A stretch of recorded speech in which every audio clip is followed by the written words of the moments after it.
그리스도인 성경에서 딱 3번 정도 언급됐습니다. 사도행전 11장 26절, 사도행전 26장 28절, 베드로전서 4장 16절에 그리스도인이라고 하는 단어가 3번 나옵니다.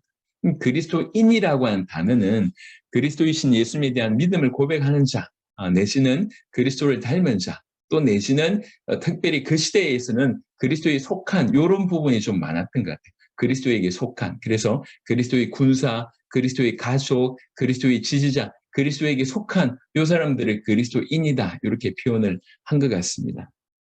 그래서 지금 이제 그리스도인이 우리 고유 명사가 됐지 않습니까? 그리스도인의 정체성은 뭐냔 말이에요. 그리스도에게 속한 자라는 거죠. 다른 말로 로마서 1장 6절에 보니까 너희도 그들 중에서 예수 그리스도의 것으로 부르심을 받은 자는, 우리는 우리 것이 아닙니다. 그리스도 예수 것입니다.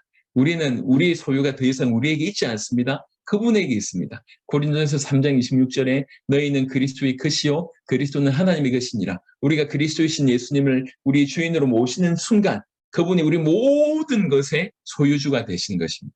갈라디아 3장 29절에 너희가 그리스도의 것이면 곧 아브라함의 자손이요 약속대로 유업을 이을 자니라. 요한복음 17장 16절에 내가 이 세상에 속하지 아니함 같이 그들도 세상에 속하지 아니하여 사옵나이다. 그리스도인들은 이런 정체성을 가지고 있어야 됩니다. 이게 사실입니다. 고린도전서 6장 19절부터 20절에 너희 몸은 너희가 하나님께로부터 받은 바 너희 가운데 계신 성령의 전인 줄을 알지 못하느냐? 너희는 너희 자신의 것이 아니라 값으로 산 것이 되었으니 그런즉 너희 몸으로 하나님께 영광을 돌리라. 여러분 교만하게 내가 내 인생의 주인이다 사는 것도 너무 기가 막히게 복음이 없는 사람이지만 또 여전히 오랫동안 짓눌려 있어서 피해의식 가운데 사로잡혀 있어서 이렇게 복음 받았음에도 불구하고 여전히 자신을 정지하고 자신을 짓누르는 이런 사람들은 생각을 달리 하시길 바랍니다. 우리는 예수님의 목숨값으로 건진받은 하나님의 작품입니다. 값으로 산 자가 되었습니다. 우리가 생각할 때는 우리가 형편없을지 모르겠지만 하나님이 우리를 사신 바 되셨습니다. 그래서 피해의식이나 아니면 여러 가지 어떤 낮은 자존감에서 정말로 벗어나시기를 그리스도 예수 이름으로 축원합니다. 제가요,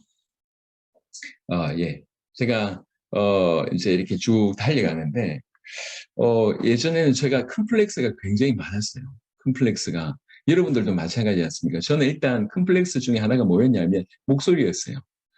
목소리가 좀 굵지 못해가지고 지금은 너무 잘 들리신다, 딱 목회자의 목소리다 이런 칭찬을 해주시던 때 저는 어릴 때 목소리 약한 게 굉장히 컴플렉스였어요. 그리고 저희 아버님이 여기 들어와 계신데 저희 아버님 잘생기셨거든요. 저희 동생 잘생겼어요. 근데 왜 나는 이 모양이냔 말이지. 그래서 아버지가 어릴 때 저보고 난 다리 밑에서 주워왔다고 얘기할 때 야, 다른 말은 안 믿기던데 그 말은 그렇게 믿기는 거예요. 그러니 집안이 다 잘생겼어요. 근데 나는 이제 그렇더라고. 지금 보니까 좀 괜찮은데 지금 보니까 괜찮은데 그래요. 그리고 이게 집안 배경이 전혀 없었어요. 그러니까 이제 뭔가 사역을 펼치러 이제 나간다고 얘기할 때 뭐 가진 것이 너무 없으니까요. 전부 컴플렉스 덩어리니까.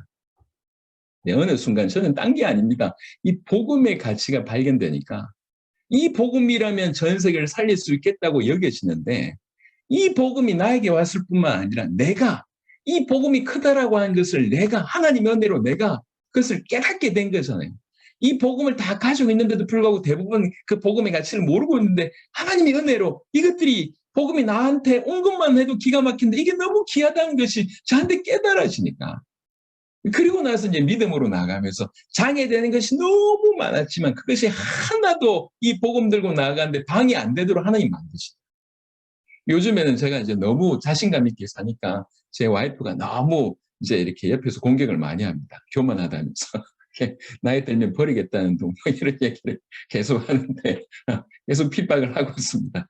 그리고 제가 계속 복음 가운데 막 가다 보니까 그냥 하나님께서 행하신 계속 역사를 보다 보니까 계속 믿음이 생기는 거예요. 믿음으로 계속 도전하게 되고, 여유도 점점 생기는 거예요.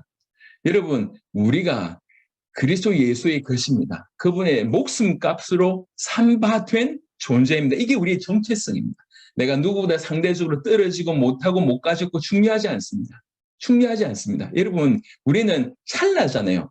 마치 표현하자면 무대 위에 연기하는 사람과 다를 바 없습니다. 그 무대 연기가 끝나면 본인의 자리로 돌아와야 돼요. 우리 이 땅은 마치 그 무대 위에 산 찰나의 시간입니다. 그리고 나서 우리는 영원한 하나님의 나라, 영원한 하나님으로 나라로 가는 것이죠. 근데 요즘에는요, 이렇게 연기 중에도 그냥 무조건 부자, 이게 아닙니다. 그 안에 어떤 아주 처참하게 어렵게 힘들게 살면서 역전의 주인공, 이게 아주 사람들에게 감동이 되지 않습니까? 그 주인공들이 그런 삶을 사는 사람들이 그 영화 안에서는 얼마나 많잖아요. 우리 삶이 그러한 그런 부분이기 때문에 전혀 그런 부분에 약점이나 아니면 이제 이렇게 낮은 자존감에 사로잡힐 이유가 전혀 없습니다.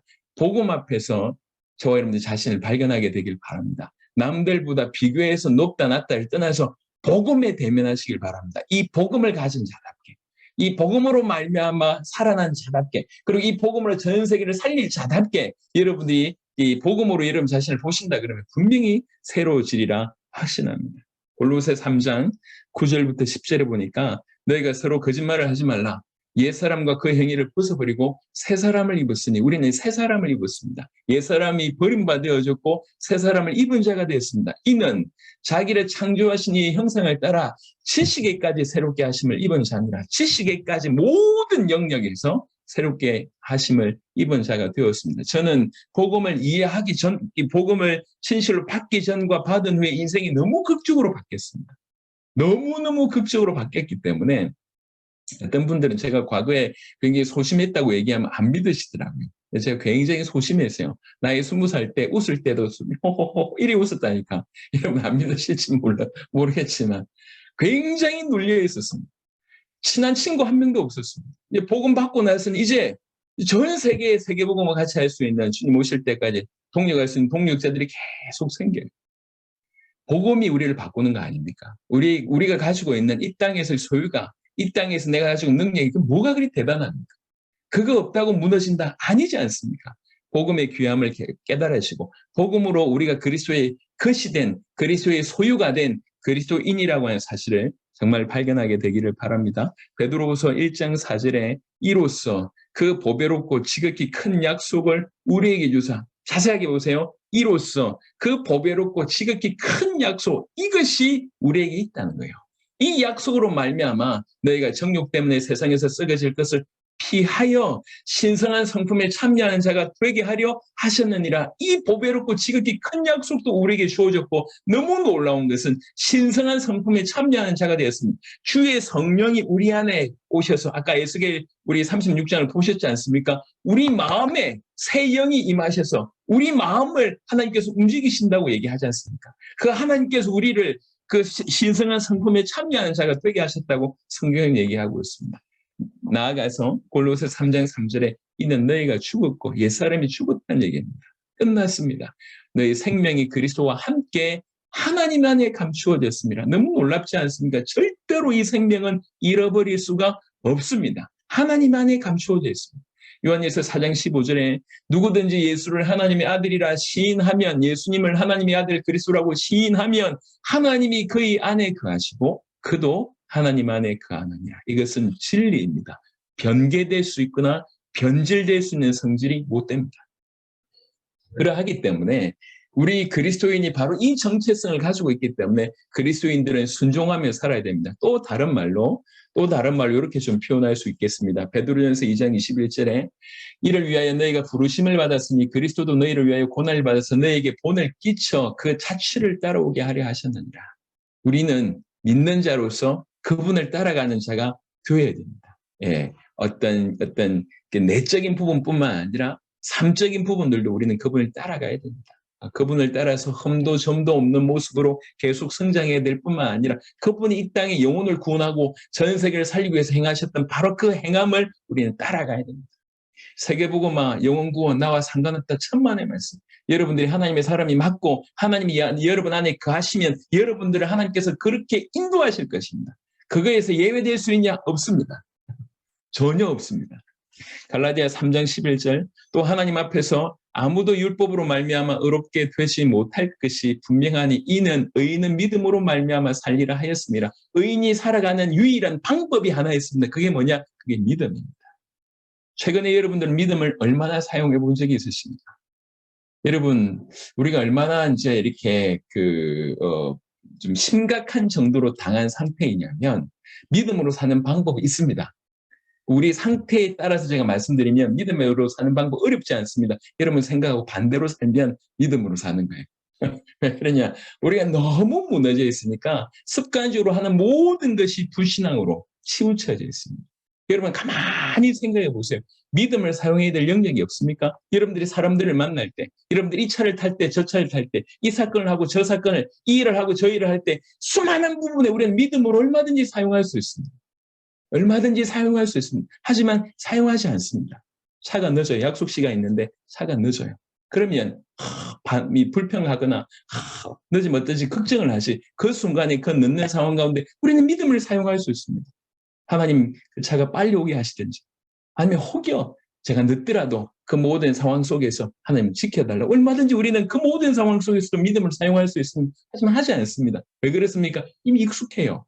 불신앙으로 살아가는 것이. 의인이 살아갈 수 있는 방법은 하나입니다. 믿음으로 사는 것입니다. 그 다음에 에베소 4장 12절부터 13절에 이는 성도로 온전하게 하여 봉사의 일을 하게 하며 그리스도의 몸을 세우리 하심이라.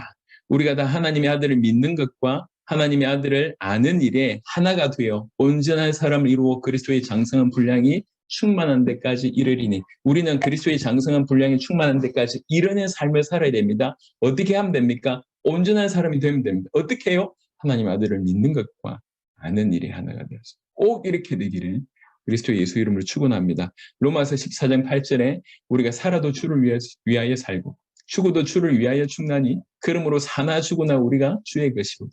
우리가 주의 것이 맞다고 하면 우리는 살아도 죽어도 주를 위하여 살아야 된다. 이게 그리스도의 것이된 그리스도인의 삶의 어떤 모습입니다. 특별히 고린도후서 5장 15절에 계속 얘기했습니다. 그가 모든 사람을 대신하여 죽으시면 왜 모든 사람을 대신해서 죽으셨냐? 이유를 설명합니다. 살아있는 자들로 하여금 이미 구원받아서 살아있는 우리로 하여금 다시는 그들 자신을 위하여 살지 않고 다시는 그들 자신을 위하여 살지 않고 오직 그들을 대신하여 죽었다가 다시 살아나신 이를 위하여 살게 하려 합니다. 우리 주님이 우리를 위해서 죽으신 이유는 우리가 더 이상 나를 위해서 살지 않고 주를 위해서 살게 하시려고 그가 대신해서 죽었다고 말씀하고 계십니다. 이게 우리를 위해서 죽으신 이유라고 얘기하고 있습니다. 이 말을 진실로 받을진데 우리는 우리를 위해서 사는 인생이 되면 안 된다는 거예요. 우리 이것이 아니기 때문에 마태복음 16장 24절에 이에 예수께서 제자들에게 이르시되 누구든지 나를 따라오려거든 자기를 부인하고 자기 십자가를 지고 나를 따를 것이니라. 자기를 부인하고 이것이 첫 번째입니다. 그리고 나서 자기 십자가 그냥 고난이 아니에요. 영원 구원과 세계 복음을 위해서 자기가 담당해야 될 어떤 영역을 뜻합니다. 자기 십자가를 지고 나를 따를 것이냐. 7번 로마서 12장 1절부터 2절 그러므로 형제들아 내가 하나님의 모든 자비하심으로 너희를 권하노니 너희 몸을 하나님이 기뻐하시는 거룩한 산제물로 드리라. 우리 주님이 바로 이걸 원하시고 그리스도인인 우리는 바로 이루어야 됩니다. 우리 몸 전체를 우리 전 인생을 이는 너희가 드릴 영적 예배니라. 너희는 이 세대를 본받지 말고 오직 마음을 새롭게 함으로 변화를 받아 하나님의 선하시고 기뻐하시고 온전하신 뜻이 무엇인지 분별하도록 하라. 저는 감사하게 계속 어떻게 하면 세계복음을 할 수 있을까요? 어떻게 하면 우리 살아있을 때 세계복음을 할 수 있을까요?를 계속 고민하고 기도합니다. 지금 이 상황 속에서도 또 이렇게 벌어지고 있는 코로나 상황 속에서도 여러 가지 어려움이 있는 중에도 지금 이 주어진 환경 속에서 어떻게 하면 하나님의 선하시고 기뻐하신 뜻이 무엇인지 분별하도록 하라. 어떻게 하면 하나님 뜻을 이룰까? 어떻게 하면 세계복음을 내 살아있을 때 감당할 수 있을까? 계속 고민하며 인도를 받고 있습니다. 그것이 믿는 자의 삶이라고 생각합니다. 여러분 다 알고 있는 바를 조금 정리했을 뿐입니다. 우리는 그리스도의 것입니다. 그리스도의 것인 우리는 주님을 따라가야 돼요. 믿음으로 살아야 됩니다. 우리의 몸 전체를 그분께 드려야 됩니다. 더 이상 우리는 우리를 위해서 살지 않고 주를 위해서 살아야 됩니다. 하나님께서 은혜를 주시기를 바랍니다.